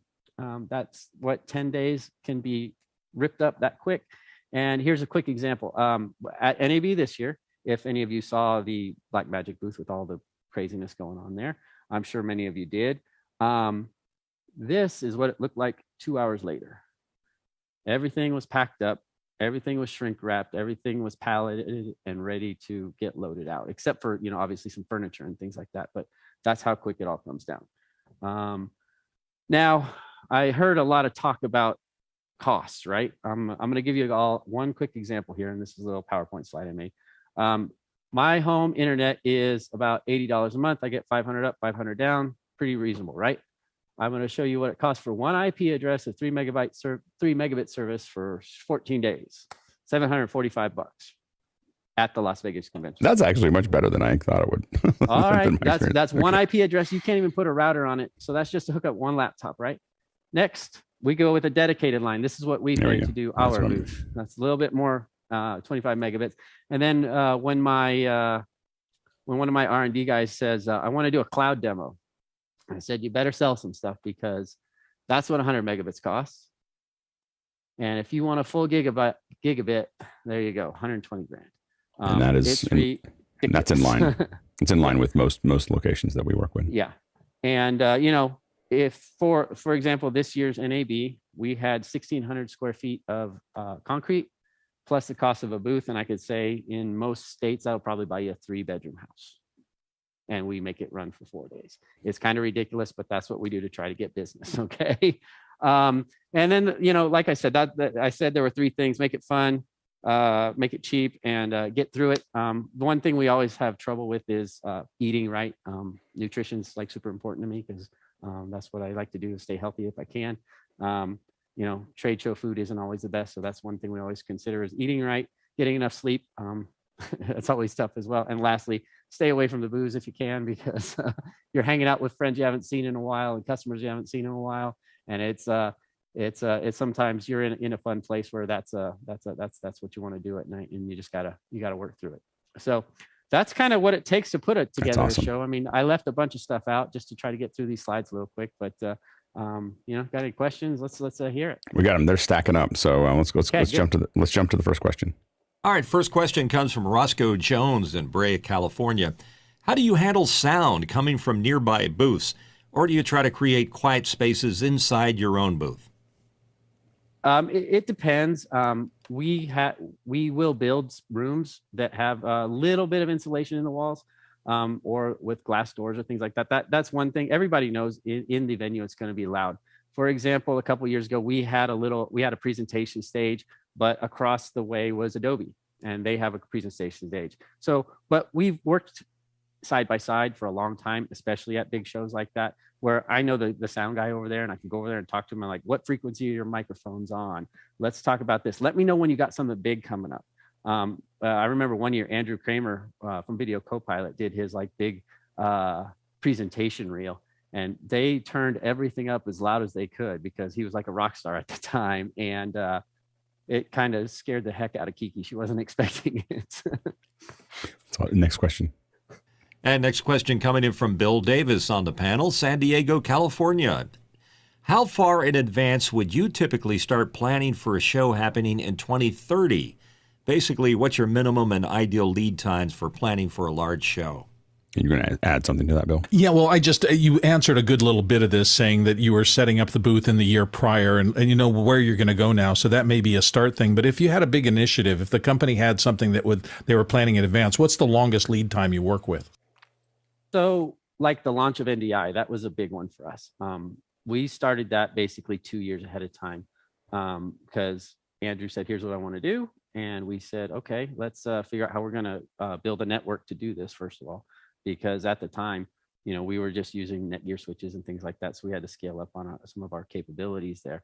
But, that started about 2 years ahead of time, kind of planning what we could do to really show that off. And I'll be honest, that first IBC where we showed NDI the first time, it was a little clunky. We had to move some equipment closer to the actual display point, but that was still very, very early. And obviously since then, using NDI has cut down the amount of SDI cables I have to run for sure.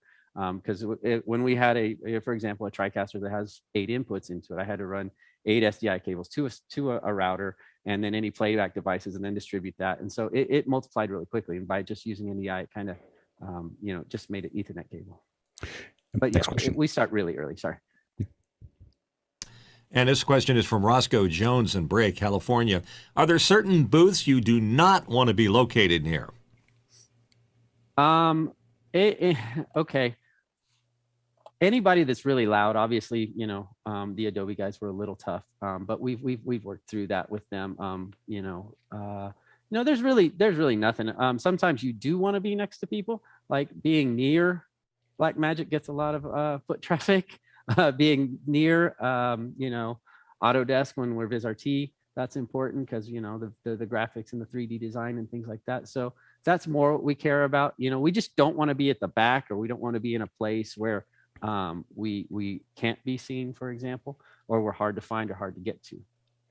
Next question. Rupert McRae in Dallas, Texas asked, what would have been your experiences with trade shows trying to incorporate hybrid and online experiences into their event? Go ahead. No, I was saying I think it's what have been your experiences? Have you done much hybrid with No. the booth? No. First of all, as I said, bandwidth is a ridiculous thing. Sound is super hard. It's a big crowd that you can't control. Well, if we wanted to do something like that, we would move it off-site and do it the day before or something like that. Next question. Roscoe Jones asks, how much should you tip the forklift driver at the end of the show? If you want to get your boxes back quick, the easiest thing to do is give them a bottle of water because it's hot in Las Vegas or Orlando or wherever you may be. That's one good thing. Another thing you do to get your stuff back really quick is, here's the thing, you buy priority labels, and they're usually about $50 a piece, and you slap those on and they're guaranteed to be back with you within an hour. So that's what we do. I have a technical fixer that works with me that he always has Cuban cigars, and you suddenly see people walking around with Cuban cigars outside, and you realize he's been working. So anyway, next question. Bill Davis from San Diego, California, not asking what your company charges. If you've heard stories about other NAB vendors, what's the biggest total trade show booth expense range you can recall hearing about? Well, I will tell you that within our experience, anytime you have to do a presentation and it takes like a video wall or cameras and lights, it's just more equipment. So it's just like any other production at that point. For VisRT, I'll just say it right now. The biggest cost is getting people there and keeping them there, and feeding them and housing them, and that's where most of our costs are. I'll be honest with you. I mean, it was 40 people at NAB this year, and we had a small presence. Right. Yeah, Bill. Well, I just wondered, I've been going to NAB for so many years, and I've always wondered in the back of my head, those monster booths, the Sony booth, the Panasonic, JVC, Canon, those huge things. I wondered what range it might be that they're charging. What's the top end? Do you have any idea, or is it people who talk honestly, about that? That's a scale I just don't even work. I hear you. Yeah, the largest one that I know of was in CES, and it was not a particularly large booth. It's just the largest number I've ever seen was $7 million was the budget. But it was an average size booth at CES. Like it wasn't as big as some of the biggest ones. So, but it was that, I know that because I just happened to see the budget go by, as it was going through there. Next question. David Brady from New York asks, in the world of belt and suspenders, what kind of redundancy do you build into events to ensure a smooth show? Obviously, one of the things I said was run extra cables because eventually something's going to break. People having trained your people before they get there. That's always important. So if someone gets sick, someone doesn't show up on time, having someone who can slide in and take over, that's always important. That's really, we're always aware that anything can happen. We're building, like I said, a flimsy house on expensive real estate, and we're doing the best we can with the money we have to spend. And the reality is, you just power through it. And those are the little bits of redundancy we do. We don't really spend a lot on it. I'm not going to lie. 4 days. Next question.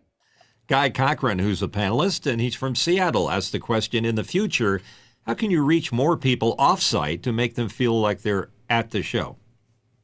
Well, I think what y'all did was fantastic because I can't invest the time or people to be creating a show on the floor to share. I mean, we did that a couple years ago. Rex was hosting sort of an NDI interview show where he was doing it from the show floor, and that was streamed out, obviously. That went pretty well. Our focus has gone more to constant engagement. Obviously for the last 2 years, everything's changed. We've focused more on connecting with our existing customers more frequently and doing one-on-one demonstrations and things like that. Like I've set up our whole sales team to have a kit like this at their garage, their home office, whatever it may be. And so they have a good camera, good microphones, things like that. So they can do a presentation like this. And some of them like to do the green screen and some of them like to do that kind of stuff. But nonetheless, they are talking to people more frequently than just the once or twice a year that the trade show cycle would put us through. And we really feel like that's the future. I mean, the people I talk to, I mean, more and more people are thinking about less and less about the booth spaces and more about how do we do something every month, every quarter, every week, that's engaging, because you're no longer constrained because these tools have gotten so good. You can actually interact with hundreds of people in a given time. Well, I will add one caveat there is, this first show after lockdown for 2 years, or not doing it for 2 years, there was a pent up desire just to hang out. And there was like this stumble upon conversations that happened that you can't schedule, unfortunately. So we're trying to find a balance between, doing an event like this or doing a private event of our own or something like that that's a little bit more global online. But again, it's sometimes hard to cut through all the noise of emails and things like that to get someone engaged, especially when we're talking to some of the bigger networks and things like that. Next question. Jeff Keithley from Texas. How much was the internet charge this year at the booth? I remember some really high charges in past shows. I mean, you covered it a little bit, so yeah. Yeah, it was about 14. Yeah. Yeah. 25 megabits, 14 grand. Not that he's bitter. Ridiculous. Next question. Stefan Fischer from Wurzburg, Germany. From a foreigner standpoint, what role do unions play in this game? What do they restrict, for example? Well, I will say it depends on where you go. Like I said, in Las Vegas, if you have that exhibitor badge, you can do pretty much anything. If you're in Philadelphia, you can't do anything. If you're in New York, it's a little bit different. LA, it's a little bit different. But generally, my opinion of it is, if you plan properly, they are going to save your butt. Okay, they are going to get things done for you in an efficient amount of time, and they're going to know the rules. Okay. When you start trying to skirt the rules, they will shut you down. They can say, stop working until you go get the right person to do it. And that's just your time being wasted at that point. So proper planning and knowing who you need to work with is essential. I would say, actually, having worked in the United States and in Germany, that the German rules sometimes are more aggressive than the union rules. I had a conversation. We were doing a load in Berlin, and I said, well, they said, well, it's overtime, I think, and I can't remember whether it was overtime after 8 or 10 hours. I said, well, when we go longer, how much do we pay? And they were like, oh, you can't. It's illegal. you can't work longer hours. And we had a truck stuck in there because the driver had gotten to his limit, and now he had to go and break for a certain amount of time. Yeah. Next question. Rupert McRae from Dallas, Texas. What ways do you have to track booth attendance and footfall? Generally, the easiest thing is you scan your badge. That's why everybody, if you ever walk up to a booth, hey, can we scan your badge? Can we scan your badge? Can we scan your badge? We're generating leads at that point. It gets added to Salesforce, and that data gets sent over to our sales team. That's one way. That's kind of the easiest way to do it now for VizRT, because their customer base is completely different than the newtek customer base. So we track that a little bit differently. That's more of the interaction with the salespeople, and we expect them to enter that stuff into the Salesforce. That's basically, it's all Salesforce, Next question. And it's from Douglas Carmichael. Have you ever hired a labor manager to manage relationships with the unions and make sure they aren't stepping on each other's toes? No, we have a guy on staff who that's pretty much his job, to stay up to date on these things and go to, trade show manager conventions, or event manager conventions, and learn how to deal with all this. Yeah, we actually have, anytime we have more than 15 folks on our call that are from the union, we have a person whose only job is to manage the union calls. Like, it's just they focus on it, and they pay for themselves every single time. Yep. And generally, like in Las Vegas, it's all Freeman. So we generally just have their representative on. Right. There as well. Absolutely. Next question. Chris Widener, Lafayette, Indiana. For power management, how do you plan your backups? Whole booth or per device that requires a soft shutdown? Because of our equipment and the fact that it's cheaper for us to send backup gear than sometimes the power redundancy, we do generally have 3-phase power, 100 amps. So we do distribute it wisely. There's a thing called a power distribution system that takes care of most of that. If the whole booth loses power, it's oftentimes easier for us just to, if something goes down, replace it, because that's our equipment and we can do that. And we don't need anybody's permission to do that. Okay. So if, for example, a TriCaster in a rack goes bad, I can take it out and switch it. Nobody can say you can't do that. But that's, we again, it's got to work for 4 days. Sometimes the expense to put these other things in place just isn't worth it. Next question. Courtney Gooden from Hollywood, California. Do you budget for or build in some backup hardware for failover of any equipment that is single point of failure for the booth? Yes. Like I said, we will take extra of our gear, which is important. But now that we've gone to demonstrating NDI very heavily, that network switch is essential. We always take 2 Arista switches, which is I think they're 7040s or something like that, 10 gig all the way around. They do a good job, and we always have a backup one. And I put them in a place that I can. They're stacked on top of each other, so we do have to manually go switch the cables. I mean, I don't have the budget to have a network guy on there the whole time. So this was our fast and easy way, and I can have it back up and running in about 15 minutes. But again, not looking like chaos is happening. Next question. Josh Kaufman from Pittsburgh, PA. He asked, what are the challenges of showing non-physical products at a physical show, i.e. services and etc.? How important is partnership with manufacturers and relevant adjacent hardware to tell your story? Well, to talk about showing non-physical things, we generally are very good at building, PowerPoint presentations, slide decks, and things like that we put on big monitors. So if we have to explain something like service, or we have to explain something like cloud infrastructure or something like that, generally we'll do that. But what we did this year, for example, is we partnered with AWS to show how Vector can run in the cloud with Trio and everything like that. And we kind of pushed everybody over to the AWS booth and had a conversation, let them do kind of that heavy lifting for us, and engage with them to, here's the solution, working on their backbone. So again, partnerships are super important to us. We have partnerships with Unreal, we have partnerships with AWS, and, all kinds of our newtek reseller partners. So they do some of that, that bridging the gap for us. Next question. Douglas Carmichael, being that VizRT is a Norwegian-based company, have you ever dealt with cultural misunderstandings, clashes in the course of a show? Well, the Europeans love their coffee. So okay, this is our first show without a coffee stand. So when everybody showed up on Sunday morning, they're like, "Where's the coffee?"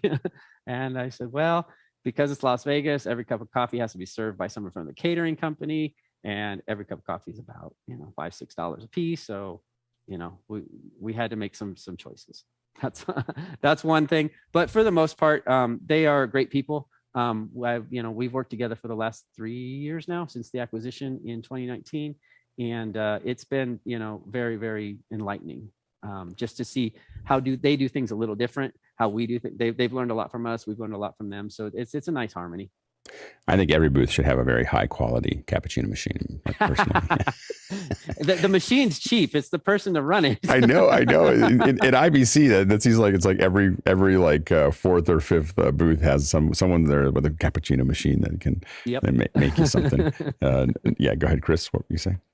In the past, I worked with companies that snuck refreshments in a road case. Like just put a refrigerator in a road case, roll it in, put it backstage. We do that for things like water, but if it's visible, the catering company usually has to deal with it. Excuse me. Yeah, the catering company usually has to deal with it. Yeah, go ahead, Joe. I'll stress backstage. That was one of the things that we did. One of the last couple of years that we worked with newtek doing the trade shows is we had a road case. It had a refrigerator in it and also Keurig, and that was invaluable during setup and everything like that. Up to the point where I remember somebody brought a microwave. That was where the problem was. That didn't work out so well. There was a guy that worked in one of our events that had like a cappuccino machine that came out of the case. Like he just hit a button and the whole thing lifted out, and you just backstage you just constantly. Next question. Next question from Alex 4D Gallner from London, UK. Tips for guests who are asked to give a presentation on a booth. get with the AV person so you can tell them what you need. Some people just walk up and say, yeah, I've got this. You just plug in their HDMI cable and you're good to go. If you need video playback or something like that, that you're not sure how it's going to look. Also be aware that, you know, when you go into places, sometimes their LED walls and things like that are not standard aspect ratios.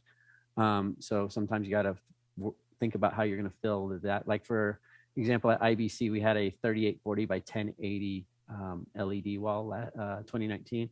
And so that took some careful presentation. So during the day, we just had our shows going on, you know, our constant shows going on. But at what will oftentimes happen is at show close at the end of the day, oftentimes booths will have smaller events where they invite people over and you know, the CEO wants to give a presentation or something like that. And that's when we have to really engage with people like that. I mean, if you're showing up, if you're being asked to present at someone's booth, just, you know, be prepared, first of all, have all your assets ready and communicate with whoever that show manager is, because they will be able to fill in the gaps for you. They want you to look fantastic. They don't want you to have any issues. They want it to be seamless for you. I know for me, the biggest things that seem to make a difference when I'm speaking at someone's booth is you know, lots of communication with them, making sure that I know what they need, but also showing up early and letting them know that I'm around the stage because it's very not stressful. Too early. Because then we got to worry about because we don't have green rooms or anything like that on a show floor. So yep. we I usually happy. I usually pass by about 20 minutes early and I just go, hey, I'm around. You can text me. I'm within a couple booths, and then I just wander around and I come back a couple minutes before they ask me to. But just letting them know that I'm in the vicinity makes them feel better, because then that's one less thing they have to think about is that someone isn't conscious or they went, you know, off to lunch with somebody else. So next question. Lenny, I got a question. Ever sell product right off the floor to avoid shipping it home? It depends where you are. Some places you just can't. It's against the law. It's and the way that newtek sells things. I mean, I would say 20 years ago they did, but we have a reseller channel that we can't do that. It's again the way things are handled. And you know, with the products that we sell nowadays, it's just not feasible. We just ship them back because they've been beat up. I'll be honest with you, they've been hammered on. We need to recertify them. Right. Next question. And it's from Rupert McRae in Dallas. How to handle the operation of wireless equipment at your shows? Don't do it. Generally, we have on a 40 by 50 booth, which, you know, that's what we've done in the past. We got 3 access points where we kind of put them on the corners and aim them in. But then we throttle the heck out of it. So every sales guy doesn't have his iPad connected, his phone connected, his laptop connected. Only the things that need to be on that network are there. Because of the kind of demonstrations that we're doing, we have a separate VLAN set up for them to work off of. You know, that network architecture is very considered. We plan it very carefully, and again, because that's one of those things that we can run because it's just software. You know, once the hardware is installed, it's just software that we're configuring at that point. So, like, I know pretty much every device that shows up on our network, and we usually hide the SSIDs too. That's another thing that we do.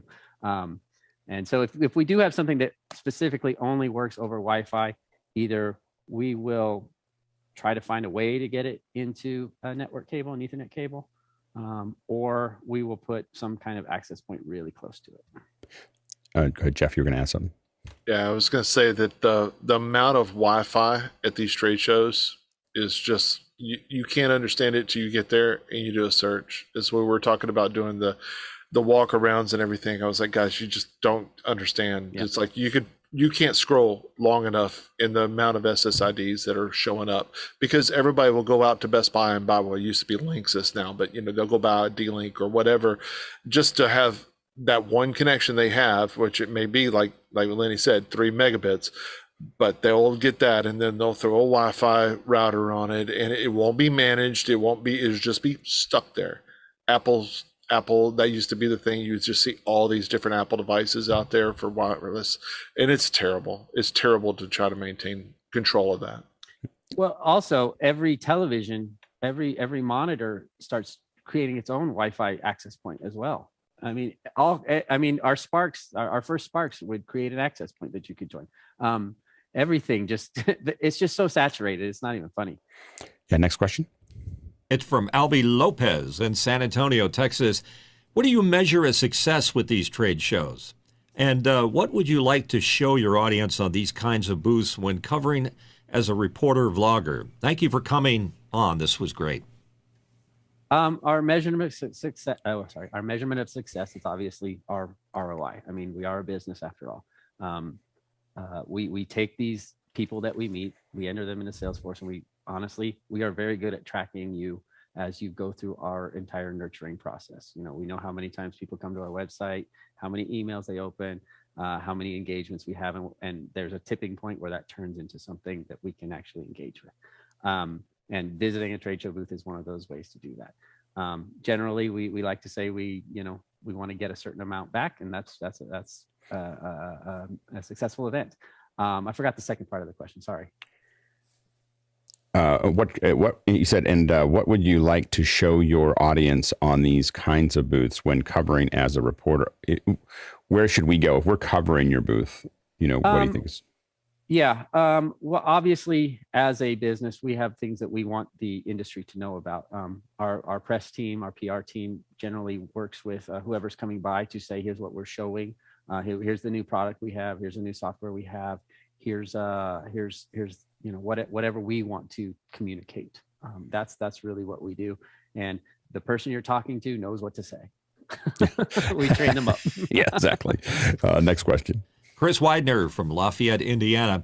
How critical is the HVAC to booth setup? Is it something where you had to significantly change booth setup to the heat? Well, the problem is the giant doors are open, so the machinery can get in and out. That's why the HVAC is off. The giant doors are open, so forklifts and bigger, the cranes and things like that can come in and out and hang everything. That's the only reason that the HVAC is off. They turn it on like 2 days before, because by then pretty much everything's loaded in, and all they're doing is taking crates out at that point. But that's the only reason it's off. I'll tell you, it's super fun in Orlando in June. Yeah. Next question. And it's from Douglas Carmichael. Why do you prefer Arista switches over other brands? Well, it's basically because when NDI was first, came out, they approached us and says, "What does it take to make this work?" Because we had some major installations at a few different television networks where they wanted to use NDI and be successful with it, and so they came and they talked to our development team and said, well, here's the settings you need. And they gave us basically a thumb drive with a profile on it. And we load that on and everything works really well. We've had a constant engagement with them. Like I said, partnerships are really important, especially when you're getting into new areas. And, we don't sell a network switch. That's, a part of the newtek product workflow that we don't control. So when a partner comes to us and says, we would like to work with you and get this working really well, we obviously accepted that, and it's worked out really well for us. Next question. Albie Lopez in San Antonio. Where is your next booth going to be at next? Next, we have a small one next week in London at this Motion Picture Television Society. It's a smaller one. It's only 20 by 10. It's pretty simple. And then we have one in Asia in 2 weeks in Tokyo. Again, we have big shows where we used to send, we'd have 10,000 square feet or 5,000 square feet, and we'd send 160 people. Now, obviously, things are reduced. It's picking back up, but it's never going to be the way it was. I was going to ask you, do you think it'll ever come back? Based on this show, this last one, there was this gigantic gap between attendee expectation and exhibitor, what we showed basically. 2 weeks before NAB, the attendance levels were not looking good. That kind of impacted our ability, what we were going to invest in the show. Here's a funny story. That booth that we built has been sitting in a warehouse in Las Vegas for 2 years because it was shipped there for NAB 2020. Right.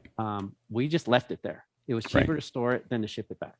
So we left it there, and we made some changes. We obviously did some graphics a little bit different and things like that, and engaged with some of our NDI partners to help, fill it up a little bit more. But then what happened, and even our sales team wasn't like, I don't have any customers there. I'm not going to show up. I don't need to be there. And so our crew was down to about 25 people. And then in the last 2 weeks, everybody said we're showing up. And our sales team's like, yeah, I got to be there. I got to be there, meet with so-and-so. I got to do this. I got to do that. And our crew exploded to 40 people. Right. And, and we didn't, I'll be honest with you, it was a good show for us, but I don't think we did what we'd hoped to do. We didn't have the demonstration areas. We didn't have the presentations. We just sort of had a get together and talk with us moment. And, some people weren't totally engaged with that, but, based on what we were seeing as far as attendance and what it takes to do this, we had to make some decisions. No, I've talked to a lot of vendors, and what's interesting is there's this kind of vicious cycle, which is that everyone pulled, not as many people showed up, everyone pulled back, but that means the people who did show up didn't get the experience that they used to have, which means that the chances of, some people will come back because they're really committed to it, but the chances of the same attendance going up very much in the next year. And we think that this may just be for a lot of these conventions, the beginning of a death spiral, because it's just that you can't invest in a booth big enough to do that'll bring people back if you don't know if they're going to come back. And so there's just it starts to kind of unwind, and that's what it feels like to a lot of people, is that no one knows what they want to do the next year. Even Blackmagic, for all the stuff they had, the new things they had, there was, 40, 50 feet of the back of their booth that was just empty. They paid for ground that they want their points. They want to know. They always want to know where they're going to be able to put their stuff in there. Yeah, absolutely. Yep. And a lot of times they do the presentations behind it too. Did they? I don't know if they did that this year. It was just empty. Yeah, interesting. It was just empty. Next question. Rupert McRae in Dallas, Texas. He wants to know, what are the new trends in swag? I will say we really scale back on that. We like to give away pins and, little things like that. It just depends where you go. Everybody's got a pen. Everybody's got a tote bag, things like that. I'll tell you, if you want to get stuff, show up in the last 2 hours, because we want to get rid of it. We don't want to ship it back. We don't want to deal with it, because it's something somebody in marketing said, this is going to be a great idea. Everybody's going to love this. And we were like, okay. So we contact our merchandising vendor, and we were like, okay, they want this. Okay. She prints it up for us. They ship it out, and we're like, what are we going to do with all these things when they get back? So we have our ducks. I don't know if you've seen our ducks that are somewhat, our CMO really likes them. So we give away our ducks. That's great. Last question for the hour. And it's from Douglas Carmichael. Could you see resources like office hours supplanting conventional trade shows over a 5 to 10 year time frame because of the cost advantages? The thing is, human beings like to meet each other. I do see that there is an opportunity for more engagement like this, but like I said, that walking around and seeing 100 people in one day is kind of, people like to do that. Some people don't, some people do. I personally don't, because I've spent enough time inside these buildings and come home with either, I don't want to call it a cold, but it's a trade show mess. But certain people do need that face-to-face, and it's never going to be the same as it was, but I do see more constant interaction as necessary from a business perspective. Like our job is to stay connected to our customers and find our new ones for the next generation of our products, whatever it may be. And so we have goals, that are aligned to that. And the way we've done that over the last few years, like I said, is one-on-one demonstrations, and they've been wildly successful. You go ahead, Chris. I was going to say, Lenny, if you're interested, we'll help you set up a studio. You can do this every single morning. Eventually, you'll have 750 or so mornings like we've done. Yeah. And you can be in face-to-face, one-on-one contact with every one of your customers globally anytime you want. And it'll cost a fraction of the internet charge. Believe me, at NAB one weekend. We've worked it out, and it makes sense. Like I said, it's just some people don't want that scheduled conversation. They need to be, and to, obviously your audience is a lot bigger. So hold on. No. Take it one step further. You got people that want to be in contact with you, and your job is, what did it say on that banner, to help people communicate better and make it better? What was the picture? I don't remember. So here's what you do. Here's what you do. You build your studio. We'll help you do it. We're really good at this. I have a whole green screen and everything right here. You don't need a green screen. You need samples of all your gear, and you just have it open 8 hours a day. That's somebody's job. He's a professional. You get Kiki, put some cameras on her, some nice lights, make that red hair pop, right? And she could just talk to people 8 hours a day. Why not? I'll be honest. When the pandemic started, we did a lot of that, and we had a very good response. Problem is, we ran out. Well, I couldn't take a vacation. I couldn't take a couple of days off. We only had a certain amount of manpower available to take care of it, and obviously, I could sit here and say there was hurdles we could have overcome. It was just not the right time, and we just did something a little bit different. But I do see the advantages of something like this, and I do see the opportunity there, and I do think it will be something. I tell you, like further. Grant Petty has done a great job saying, "Hey, look at my new little switcher and jog wheel and stuff." The only thing is, he does it for what is it, like an hour long, and then they turn off the cameras. I say they just have a showroom. You need a digital showroom, 8 or 10 hours a day. Yeah. Digital showroom. That's the term we need to use, Alex. Marketing meeting. No, I like it. I think that that'd be really interesting to build the hardest part we get into with this specifically is that when we talk to vendors, they just don't invest in the we haven't talked to Lennie about this, but other vendors that we've worked on other shows, they were like, well, I got a webcam and I'll do a little thing. And we're like, okay, well, that's not going to get people excited about coming back, and if only newtek knew somebody that built video equipment, I think that would be that would be there. Check your Rolodex. You'll find somebody. I'll show you one quick thing that I can't do live is years ago, we did these spiders and these lizards at a trade show. I can't do that anymore.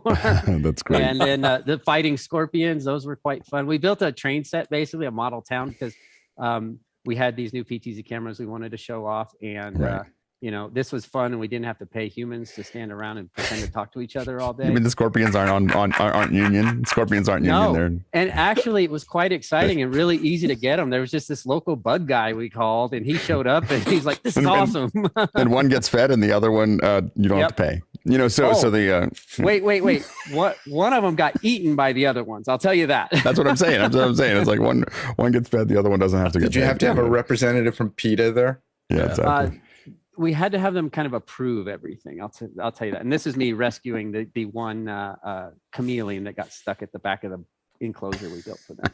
That's great. Well, and to go back to the question, I think that one of the things that we're ramping up to do is build kind of a symbiotic relationship with a lot of these conferences, which is that, the NAB was kind of the first try at that, but how do we go around and cover and make sure that everyone who doesn't come gets a great experience of what's new and what's different coming out, where less people are coming to necessarily the physical event, but potentially, if we're successful, these events still exist because that gives us as a group one place to go to cover 10 or 15 or 20 or 100 different things. So it makes it easier for us, but those booths can get smaller because we don't need them to be big. We just need a place to shoot. And so I think that it could get to be smaller shows with actually way more viewers as it moves down the path. I mean, again, just schedule ahead with every big company has a PR person. Yep. That's who you got to connect with, and they want their message getting out in as many through as many avenues possible. I was thinking about it as you were talking about scanning people's tags, is that we could literally, while we're covering something, have a link to their website that we put up like on a QR code. So if you're watching our coverage, you could just take a picture of it. It'll take you to the, somewhere where if you want more information, you can just, point at the QR code. Well, I mean, we also have this fabulous graphics division of our company, VizRT. They make crazy cool AR stuff. You could do some really cool, fun stuff with that if you want. We'll talk about that. Yeah, good. And we're running a little over time, so we're gonna go ahead and close it up. But Lennie, thank you so much for your time. Oh, this has been awesome. Thank you, guys. Really, really great hour. So, so thanks so much for coming in. It was really great to have you. And All good. Thank you. hope to see you in after hours every once in a while. That'd be good. And to our producers, excellent questions. Great job at keeping the conversation moving forward. And to our panelists, thank you much. We can't do this without you. And now we're going to go ahead and jump into after hours. Oh, we're getting so much faster. Imagine if we did these graphics in VizRT. Floating in space. You know a guy who knows a guy. Should do that. Hey, Lenny, thank you very much for the loan of the ENG rig at the show. Yeah, that was awesome. Oh, yeah. That's the same camera I'm using now. Nice. You're freaking him out by whispering. You know how I am, Chris. All right. That was pretty harmless. Cool. I guess I'm done. Thank y'all.